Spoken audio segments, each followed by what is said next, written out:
So it's really hard for me to give an example of an intro conversation because every conversation is going to be different.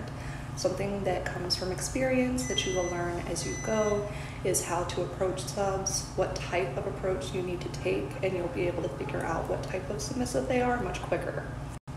My best advice is when you are first responding to a sub who has sent your initial tribute, remain very neutral. Do not come at them very aggressive or degrading or humiliating, but don't come at them very sweet or submissive either, obviously.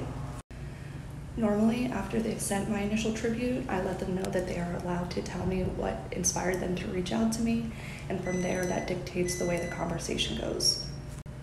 For example, if they're looking for a session or content or to buy an item, we would discuss that and go from there. Or if they're looking to do long-term ownership, we would get to know each other a little better. I have a sub application that I give out very early on to people who want to serve, as well as doing a 4-week trial period.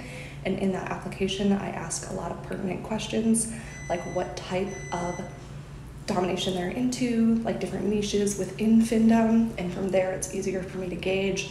Some subs are not into humiliation at all. Some are extremely into that, and if you just approach a sub saying, "Pay me money now, loser," that's not gonna go off well for most people. And as for consent, because another commenter said that consent is key, but we're supposed to be dominant, so how do we know how to be dominant while also respecting their consent? They're reaching out to you knowing that you're a financial dominatrix, so they're already consenting to open that line of conversation and they're into that particular fetish.